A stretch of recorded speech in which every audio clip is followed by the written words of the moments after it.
I should do a floccular nodular lobe. That would be fun. Vagus, you should be able to identify in any number of structures. You should definitely be able to identify it traveling down the carotid sheath. You should be able to call...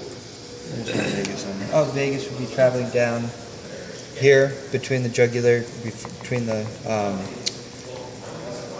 it should be with the internal carotid. Oh, that's your internal carotid.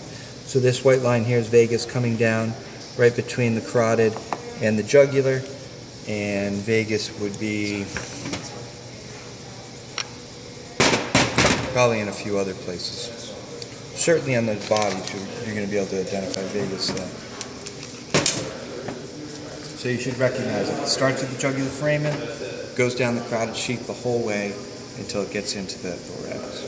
So 9, 10, 11 is coming off jugular foramen. 9, 10, 11. Stay in the carotid sheath.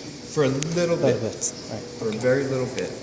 Carotid sheath really forms up there just as those three are coming down. Internal carotid goes up this way. Jugular swings down like this. Right. And so they'll all come down. Spinal accessory shoots off quick. Posterior triangle. Glossopharyngeal continues away. They'll then shoot forward to do the tongue. Leave some branches to do the oral pharynx. And it shouldn't continue further than the carotid bifurcation. And I think what this white, I'm not sure why that, I think this is it right there. That glossopharyngeal swinging down, because the glossopharyngeal should end his sensory function at the carotid body, carotid sinus. So he shouldn't extend further down, really. All right. Muscular triangle. Again, don't worry so much about the boundaries as long as you know the names of the muscles that are going to be there. Be able to identify things like the anterior, the sternocleidomastoid, the anterior belly, the digastric, the superior belly, the omohyoid. If I pin an omohyoid, I want superior versus inferior belly. If I pin a digastric, I want anterior versus posterior belly. If you just give me digastric, it's wrong. So would superior would just be on top, the upper portions of it? For like which? Superior belly of omohyoid. No, superior belly omohyoid, very different. Superior belly's up here, coming from the hyoid on down.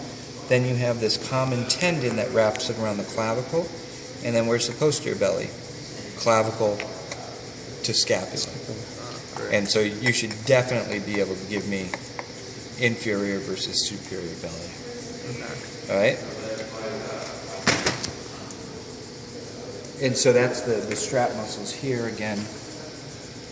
That's going to be your superior belly of omohyoid, because he's going to be the more lateral of those muscles going from the hyoid further down. This is going to be your sternohyoid right there.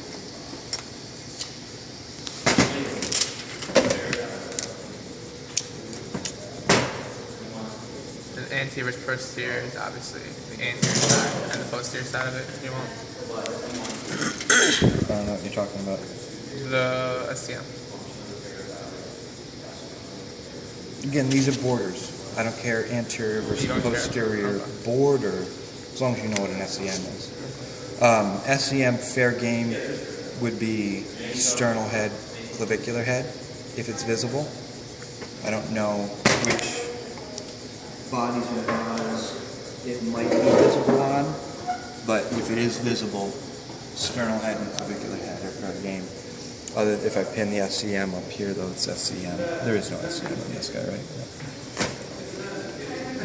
If I pin there, it's SCM. We come down here. I wouldn't do it on this model, but theoretically, that's going to be your clavicular head, and that's going to be your sternal head. If it's obvious, I want it. If it's not obvious, SCM's fine. All right. Infrahyoid strap muscles. So sternohyoid, going from the sternum up to the hyoid. Sternothyroid is going from the sternum up to the thyroid cartilage, and it's going up to the oblique line of the thyroid cartilage.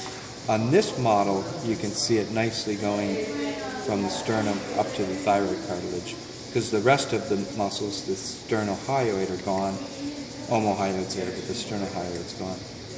right? So 29 there would definitely be a sternothyroid. And I think you can see it on the bodies too. This is going to be your thyroid muscle. All right? And I think that's it. Let's quickly look at these